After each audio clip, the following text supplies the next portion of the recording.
আসুক না যত বাধা যত ঝড় সাইক্লোন, রাসূলের পথে মোরা চলব।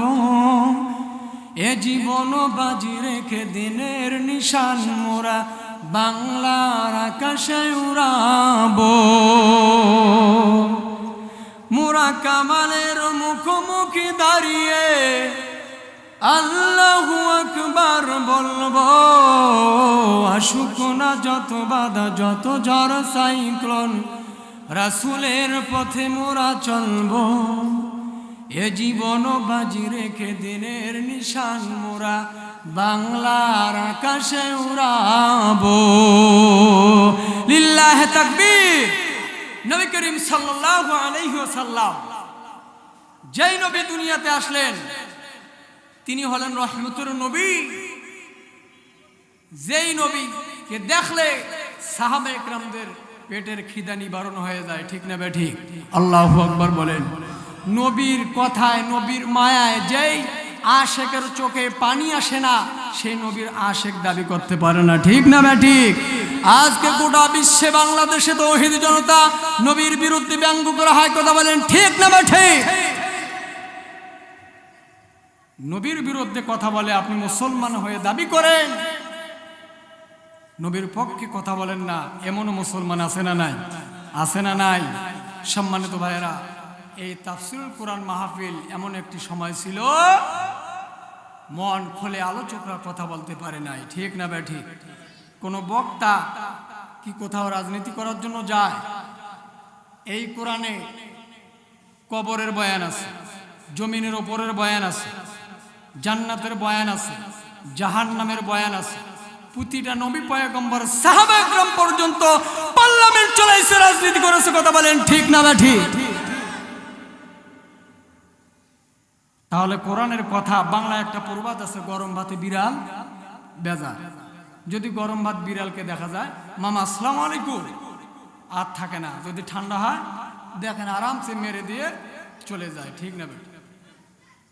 গরম ভাতের কিছু ভাব বের হয়। আবু জাহেল, উতবা, শাইবা, ওয়ালিদ ইবনে মুগীরা যেইখানে কোরআনের আলোচনা হতো তারা গান বাজাইতো, সেইখানে কোরআনের কথা চলাকালীন তারা ডিস্টার্ব করত। আজও পর্যন্ত আবু জাহেল, উতবা, শাইবা, ওয়ালিদ ইবনে মুগীরা এই পৃথিবী থেকে চলে গিয়েছে, তার রক্ত এখন পর্যন্ত বাংলার জমিন থেকে বিদায় হয় নাই, কথা বলেন ঠিক না বেঠিক? 650 জন সাহাবা একরামদেরকে নিয়ে উহুদের ময়দানে যাচ্ছে। কোথায়? উহুদের ময়দানে। এইদিকে আবু সুফিয়ান নবীজির বিরুদ্ধে 3000 সৈন্য রেডি করেছে। কোথায় 650 জন, কোথায় 3000? আমাদের বিশ্বাস আছে না নেই? কারণ রোম আর পারস্য এই বাদশার মধ্যে রোমের প্রেসিডেন্ট মুসলমান কয়েকজনকে জীবিত অবস্থায় অ্যারেস্ট করেছিল। তাদের মধ্যে নেতা ছিল আব্দুল্লাহ ইবনে হুযায়ফা। রোমের প্রেসিডেন্ট বলল, তোমাদের মধ্যে নেতাকে? সাথী ভাইয়েরা বলল, ওই যে আব্দুল্লাহ ইবনে হুযায়ফা, এখনো পর্যন্ত দাড়ি মোছ গাজায় নাই, উনি হলেন আমাদের লিডার। রোমের প্রেসিডেন্ট চেয়ার থেকে লাফ দিয়ে দাঁড়ায় গিয়েছে। রোমের প্রেসিডেন্ট বলতেছে, তোমরা কাদেরকে নিয়ে এসেছ? এদের চোখে তো আমি আগুন দেখতেছি, বেঈমান মুনাফিক ঈমানদারকে এইভাবেই দেখবে, এটাই স্বাভাবিক, কথা বলেন ঠিক না বেঠিক? বিশ্বনবী জনাবে মুহাম্মদ রাসূলুল্লাহ সাল্লাল্লাহু আলাইহি ওয়াসাল্লাম, আমার বাবাজিরা, আমার বন্ধুরা যারা আসছেন মনোযোগ দিয়ে কান লাগায় শোনেন। আল্লাহর নবী 650 জন নিয়ে উহুদের ময়দানে যখন চলে গেলেন, বিশ্বনবীজি বললেন, ও আমার সাহাবীরা, 650 জনের মধ্যে 50 জনকে উহুদ পাহাড়ের সামনে বললেন, ও আমার সাহাবীরা, তোমরা 50 জন এই পাহাড়ের উপরে তোমরা শুধু থাকবা, আমরা চলে যাব, কিন্তু তোমরা 50 জন ওখান থেকে নড়বা না। আমাদের শরীর থেকে উড়ন্ত পাখি, চিল, কাক যদি আমাদের শরীর থেকে গোস্তগুলো চামড়ায়া চামড়া খেয়ে ফেলে আমরা যদি পৃথিবী থেকে বিদায় হয়ে যাই, তারপরেও তোমরা ওই 50 জন সাহাবী ওই পাহাড় থেকে তোমরা কখনো কোথাও যাবে না। জোরে বলুন আল্লাহু আকবার। নবীজি এই কথা বলার পরে বন্ধুরা আমার, ভাইরা আমার, আল্লাহর নবী চলে গেলেন। যাওয়ার পরে 600 সাহাবী کرامদেরকে নিয়ে আল্লাহর নবী যখন জিহাদের ময়দানে যখন চলে গেলেন, এই জিহাদের ময়দানে যাওয়ার আগে একজন সাহাবী ছিলেন ল্যাংড়া প্রতিবন্ধী মানুষ, ভালোভাবে হাঁটতে পারে না। সেই জামহুর রাদিয়াল্লাহু তাআলা আনহু তিনি বলতেছে তার স্ত্রীকে, আমার প্রিয়তমী স্ত্রী রে, আমি জিহাদের ময়দানে যাব যুদ্ধ করার জন্য কাফেরদের বিরুদ্ধে, তুমি থাকো আমি চলে যাব। স্ত্রী বললেন, ও আমার স্বামী, আপনি তো প্রতিবন্ধী, আপনি ল্যাংড়া, আপনি কেমনে যুদ্ধ করবেন? আপনি যাবেন না। সুতরাং আপনি গেলে জিহাদের ময়দানে আপনাকে নিয়ে সমস্যা হতে পারে। তার কারণ হলো চতুর্দিক থেকে আক্রমণ আসতে পারে। ও আমার স্বামী, জিহাদের ময়দানে যায়েন না। আল্লাহর নবীর সাহাবী বলল, বিবি রে, আমি জিহাদের ময়দানে যাব। তার স্ত্রী আরো এমন কথাগুলো বললেন, তিনি বেদনায় ব্যথায় ব্যথিত হয়ে পড়লেন, মন খারাপ করলেন, আর বলতেছে, ও বিবি রে, তুমি আমাকে যাইতে নিষেধ করো কেন? আমার জীবনে এক বিন্দু রক্ত থাকা পর্যন্ত আমি সামনে যাব, পেছনে যাব না। মারহাবা। জুমহুর রাদিয়াল্লাহু তাআলা আনহু তিনি জায়নামাজ বিছায়া আল্লাহর কাছে হাত তুললেন আর বলেন, রব্বুল আলামিন, ওয়াকাল জমিনের মালিক আল্লাহ, আমার স্ত্রী বলে আমি জিহাদের ময়দানে যাইতে পারবো না, আমি গেলে সমস্যা হবে, আমি সেখানে আঘাত পাবো। আমার বিবি আমাকে ইনসাল করলেন, আমি মন খারাপ করলাম। ও রব্বুল আলামিন, তবে তোমার দরবারে আমি আরজি করলাম, আল্লাহ, আমি জিহাদের ময়দানে যখন যাব, জিহাদের ময়দান থেকে আমার লাশটা যেন আমার বাড়িতে না ফেরে, জিহাদের ময়দানে যেন আমি শহীদ হতে পারি। সম্মানিত বন্ধুরা, ভাইরা আমার, যুদ্ধের তামামা বেজে গেল। কাফের বেঈমানেরা চতুর্দিক থেকে আক্রমণ, সমস্ত সাহাবে کرامেরা জিহাদের ময়দানে যখন যুদ্ধের তামামা বেঁধে গেল, যুদ্ধ যখন শুরু হয়ে গেল, কাফের বেঈমানদের ওপর ইমানদাররা ঝাঁপায় পড়লেন। জোরে বলেন আল্লাহু আকবার। সকল সাহাবায়ে کرامেরা তরবারি উঁচু করে ধরেছে আর তারা নিয়ত করেছে, আল্লাহর নবী আমাদের সামনে আছে, আমরা যদি এই জিহাদের ময়দানে যুদ্ধ করে মারা যাই, তাহলে নির্ঘাত আমরা হয়ে যাব আল্লাহর জান্নাতের মেহমান। এই যুদ্ধ যখন চলছে, চলার পরে সাহাবে کرامেরা কাফের বেঈমানদের উপরে ঝাঁপায় যখন পড়লেন, সিংহ যেমন ছাগলের ওপর আক্রমণ করলে দল বেঁধে তারা মাঠ থেকে চলে যায়, ভেড়ার ওপর আক্রমণ করলে তারা যেরকম দল বেঁধে ভয় পেয়ে চলে যায়, সেই রকম কাফের বেঈমানেরা জিহাদের ময়দান থেকে তারা চলে গেলেন। আল্লাহু আকবার। এইদিকে সকল সাহাবে کرامেরা সবাই মিলে যখন আলোচনা করতেছে, এমন সময় ওই যে 50 জন সাহাবে کرامদেরকে নবীজি রেখে গেলেন পাহাড়ের উপর, মনে আছে না নাই? আল্লাহ নবীর সাহাবারা তারা ও মুসলমান, বাংলাদেশের জমিনে আপনি যাই দল করেন না কেন, ও মুসলমান, আনুগত্য যদি করতে হয় দলের, যারা ইসলাম কোরআন ইমানদার যারা, তারাই আনুগত্য করে। কথা বলেন ঠিক না বেঠিক? সম্মানিত ভাইরা, বন্ধুরা আমার, এই 10 জন বললেন আমরা যাব না, 40 জন চলে গেল। এইখানে কাফের পক্ষে তখন পর্যন্ত খালিদ বিন ওয়ালিদ রাদিয়াল্লাহু তাআলা আনহু তিনি ইসলাম কবুল করেন নাই তখন পর্যন্ত। খালিদ বিন ওয়ালিদ তিনি যেখানে যায় জিহাদের ময়দানে তিনি এমন শক্তিবান, এমন লড়াই, এমন কৌশল তিনি জানতো, এমন শক্তিধর তিনি ছিলেন। তিনি কাফেরদেরকে বললেন, ও আমার ভাইরা, তোমরা জিহাদের ময়দান থেকে পালায় আসলা কেমন তোমরা লোক? তোমরা কয়েকজন যুবক শুধু আমার সঙ্গে আসো, জিহাদের ময়দানে যে নিশ্চিত বিজয় ছিনিয়ে আসবো। তখন বললেন, না না, কেমনে সম্ভব? খালিদ বিন ওয়ালিদ বললেন, তোমরা কয়েকজন বন্ধু যুবক আমার সঙ্গে আসো, আমার সঙ্গে চলো। খালিদ বিন ওয়ালিদের নেতৃত্বে যখন ওই কাফের বেঈমানরা আবার চলে গেল, যাওয়ার পরে ওই দিন নবীজি বললেন 50 জন তীরন্দাজকে বললেন, তোমরা যতক্ষণ পর্যন্ত আমি বলবো না ততক্ষণ পর্যন্ত এই পাহাড় থেকে তোমরা কোথাও যাবে না। ওই যে 40 জন চলে গেল, আর কয়জন? আর মাত্র 10 জন আছে। খালিদ বিন ওয়ালিদ ঠিক এই মুহূর্তে ওই রাস্তা দিয়া ওই 10 জন সাহাবায়ে কেরাম যখন দাঁড়ায় আছে, খালিদ বিন ওয়ালিদ অ্যাটাক করা শুরু করে দিল। 10 জন সাহাবী কাফের বেঈমানদের পক্ষে বিপক্ষে যুদ্ধ করলেন। আল্লাহর নবীর জন্য সাহাবায়ে কেরামরা জীবন পেতে দিলেন। আল্লাহু আকবার বলেন। এই 10 জন সাহাবী যখন যুদ্ধ করতে করতে একদম কাফের বেঈমানেরা আল্লাহর নবীকে টার্গেট করে, আল্লাহর নবীর সুন্নাত কি লিবাস, প্রতিটা মাহফিল তাফসীর মাহফিল এরকম লোক হওয়ার দরকার আছে না নাই? আছে না নাই? সম্মানিত ভাইরা, বর্তমান সমাজে যে অবস্থা চলছে, আমার ভাইরা আমাদের মাঝে অনেকে বলে একটা কথা না বললেই নয় যে হুজুররা এত কথা বলে, হুজুররা কিসের রাজনীতি, হুজুররা কিসের রাজনীতির কথা বলে, হুজুররা কেন চেয়ারম্যান প্রার্থী, হুজুররা কেন এমপি প্রার্থী, হুজুররা পার্লামেন্টে যাইতে চায় কেন? কারণ বলে না বলে না বলে খলিফাতুল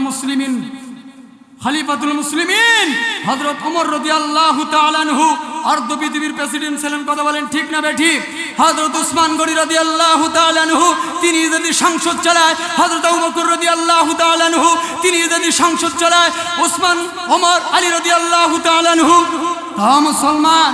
তাহলে সাহাবায়ে কেরাম যদি সংসদ চালাইতে পারে, পার্লামেন্ট চালাইতে পারে, খলিফাতুল মুসলিমিন ওমর রাদিয়াল্লাহু তাআলা আনহু অর্ধ পৃথিবী প্রেসিডেন্ট যদি তিনি সংসদ চালাইতে পারে, বিশ্বনবী জনাবে মুহাম্মদ রাসূলুল্লাহ সাল্লাল্লাহু আলাইহি ওয়াসাল্লাম পৃথিবীর নেতা পার্লামেন্ট চালাইছে, বাংলার জমিনে পার্লামেন্টে আলেমরা নেতৃত্ব দেবে।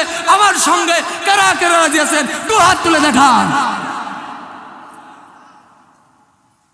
ইল্লাহি তাকবীর, ইল্লাহি তাকবীর। রাজনীতি হলো, খারাপ লাগতেছে? সম্মানিত ভাইরা আমার, বন্ধুরা আমার, আল্লাহর নবীর সাহাবায়ে কেরামেরা বিশ্ব নবীর পাশে আছে। আবু তালহা রাদিয়াল্লাহু তাআলা আনহু মুসলমান। সমস্ত সাহাবায়ে কেরামেরা নিজের জীবনের চাইতে নবীকে ভালোবাসে, ঠিক না বেঠিক? আরো জোরে বলুন, ঠিক না বেঠিক? মুসলমানেরা, আল্লাহর নবী সাহাবায়ে কেরামেরা বিশ্ব নবীজিকে বললেন, ইয়া রাসূলুল্লাহ সাল্লাল্লাহু আলাইহি ওয়াসাল্লাম, আপনি টেনশন করবেন না। খালিদ বিন ওয়ালিদ ওই দিক থেকে আক্রমণ করেছে, তার টার্গেট হলো আমাদের নবীকে, কথা বলেন ঠিক না বেঠিক? মুসলমান, এই পৃথিবীতে যত নবী পয়গম্বর এসেছেন তারাই পরীক্ষায় পড়েছেন, পরীক্ষা থেকে পাশ করেছেন, কথা বলেন ঠিক না বেঠিক? মুসলমানেরা, বাংলাদেশে একজন আলেম আছে, ও মুসলমান, হৃদয়ের স্পন্দন, কোরআনের পাখি, আল্লামা দিলরুর হোসেন সাইদি 50টি বছর কোরআনের দাওয়াত দিয়েছে। ও মুসলমান, জালিমরা সহ্য করতে পারে নাই, এই পৃথিবী থেকে বিদায় করে দিয়েছে, ঠিক না বেঠিক?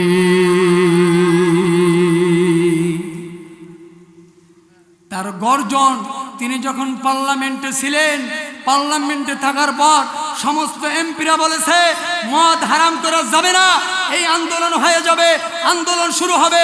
আল্লামা দেলোয়ার হোসেন সাঈদী বলেছে মদ যদি হারাম করতে না পারেন পার্লামেন্টে কিসের জন্য আসছেন? হারামকে প্রশ্রয় দেওয়ার জন্য। এটা হবে না। পার্লামেন্টে সিংহের মতো লড়াই করেছে। একাই কথা বলেন, ঠিক না ঠিক? চুলকানি কেন?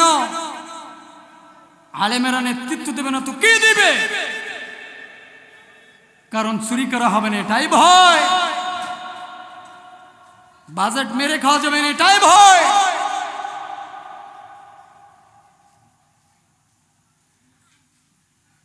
সম্মানিত ভাইরা, আল্লাহর নবীর সাহাবায়ে কেরাম, তাদের মধ্যে অন্যতম একজন সাহাবী ছিলেন যায়েদ বিন আব্দুল্লাহ। ও মুসলমান, সমস্ত সাহাবায়ে কেরামেরা নবীজিকে এত পরিমাণ ভালোবাসতো। খালিদ বিন ওয়ালিদ তখন পর্যন্ত ইসলাম কবুল করেন নাই। এমন সময় আল্লাহর নবীকে কাফের বেঈমানরা আক্রমণ করলো, তীর মারা শুরু করে দিল। বিশ্ব নবীর সামনে একজন সাহাবী ছিল। লম্বা ঘটনা সংক্ষেপ করলাম। ও মুসলমান, অনেকটা লম্বা, অনেক তাজা। আল্লাহ নবীর সামনে যে দাঁড়াইলেন আর বললেন, কাফের বেঈমানেরা তোমরা যত মারো আমাকে মারো, আমার শরীরে এক বিন্দু রক্ত থাকা পর্যন্ত বিশ্ব নবীজির কোনো ক্ষতি হতে দেব না। একটা নয়, দুইটা নয়, নবীদের সামনে ছুটলেন, দৌড় দেয়, আবার ডানে যায়। আমার বন্ধুরা, আমার মায়েরা, ডান দিকে একবার যায় আর একবার বাম দিকে যায়। আল্লাহ নবী বলল, আমার সাহাবী তুমি একবার ডান দিকে যাও, আবার দৌড়াও। কারণটা কি? সাহাবী বললেন, ইয়া রাসূলুল্লাহ, আপনি আমার নবী, যেই নবীর গায়ে মশা মাছি পর্যন্ত পড়ে নেই। আল্লাহু আকবার। ওগো নবীজি, আজকে আমার জীবনে এক বিন্দু রক্ত থাকা পর্যন্ত, ওগো নবীজি, আপনার চুল পরিমাণ ক্ষতি হতে দেব না। একটা নয়, দুইটা নয়, ৮০টি তীর তার গায়ে যখন ছেদ হয়ে গেল, আল্লাহ নবীর সাহাবী বলল, ওগো নবীজি, আরো যদি ৫০০ আমার জীবন বেঁচে থাকা পর্যন্ত যতগুলো তীর আসবে, ডান দিকে যাব, বাম দিকে যাব, আমি নিজেই তীরের আঘাত পাবো। ওগো নবীজি, আমি আপনার ক্ষতি হতে দেব না। এই মুহূর্তে একজন কাফের আল্লাহ নবীকে টার্গেট করে পাথর দিয়ে ঢিল মারলেন। নবীজির লোহার হেলমেট যখন ভেঙে যায়, নবীজির মাথার মধ্যে যখন লোহা ঢুকে গেল, নবীজির মাথা থেকে রক্ত বের হয়ে যাচ্ছে। নবীজি আর দাঁড়াইতে পারলেন না। এই মুহূর্তে কাফের বেঈমানেরা তারা ছড়ায় দিলেন, উতিলা মুহাম্মদ, মুহাম্মদ পৃথিবীতে বেঁচে নাই। এই কথা বলার পরে সাহাবে কেরামেরা কান্না শুরু করে দিলেন। ছোট্ট বালক পর্যন্ত কান্নায় বেহুশ হয়ে গেল। আহারে, যে দেশে নবীজি আর নাই, আমরা বেঁচে থাকি কোনো লাভ হবে না। আমরা বেঁচে থাকি কি করব? ও মুসলমান, হামদা রাদিয়াল্লাহু তাআলা আনহু আল্লাহর নবী তাকে ছুটি দিয়েছিল। তিনি বাসর রাত বাসর করেছে। স্ত্রীকে বলতেছে, বিবি রে, আল্লাহর নবীর এই সংবাদ পাওয়ার পরে আমি আর ঘরে থাকতে পারি না, আমি চলে গেলাম। ও বিবি, চলে যাচ্ছি জিহাদের ময়দানে। যদি দেখা হয় হবে, আর যদি দেখা না হয়, দেখা হবে আল্লাহ আদালতে।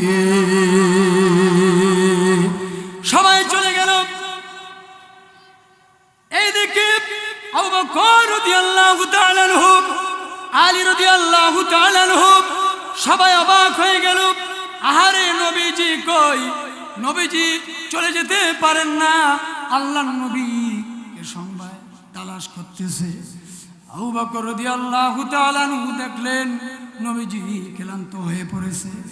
নবীজির মাথা থেকে রক্ত করতেছে। এইবার নবীজিকে হাত দেবে আবু বকর রাদিয়াল্লাহু তাআলা আনহু। নবীজির সামনে আবু বকর রাদিয়াল্লাহু তাআলা আনহু দেখতেছে দূর থেকে কে যেন একজন ডাক দেয়, ওগো বকর, আজকে আল্লাহর নবীর সামনে কেউ আসবে না, আল্লাহর নবীকে কেউ ধরবে না।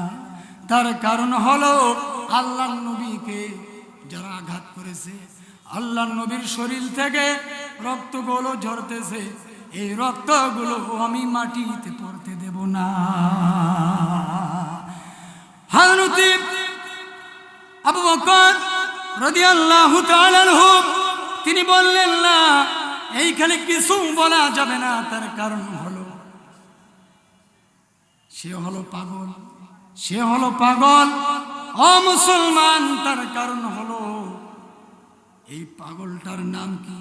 এই পাগল এমনি হয় নাই, নবীর প্রেমে নবীর আশিক হয়ে যারা পাগল হয়, ও মুসলমান, যার নবীর কথা শুনে চোখের মধ্যে প্রেম শুনে মায়া এসে চোখে পানি আসবে না, সে কখনো নবীর উম্মত দাবি করতে পারে না। ঠিক না বে ঠিক? আরো জোরে বলুন, ঠিক না বে ঠিক? ও মুসলমান, সম্মানিত ভাইরা, চতুর্দিকে যখন সারা গেল, ও মুসলমান, আল্লাহর নবীর হুঁশ নাই। তিনি ক্লান্ত হয়ে বললেন, শরীর থেকে রক্তগুলো ঝরে যাচ্ছে। তখন তো তিনি যদি বলতো, আল্লাহ আমার জন্য উহুদ পাহাড়টা সোনা করে দাও, পরিণত হতো। কথা বলেন, ঠিক না বেঠি? ঠিক না বেঠি? তিনি কি চাইছে তিনি দুনিয়াতে শান্তি আরাম আয়েশ করার জন্য আসে নাই, অন্ধকার থেকে কোরআন সুন্নাহ দিয়ে আলোকিত করার জন্য আসছে। কথা বলেন, ঠিক না?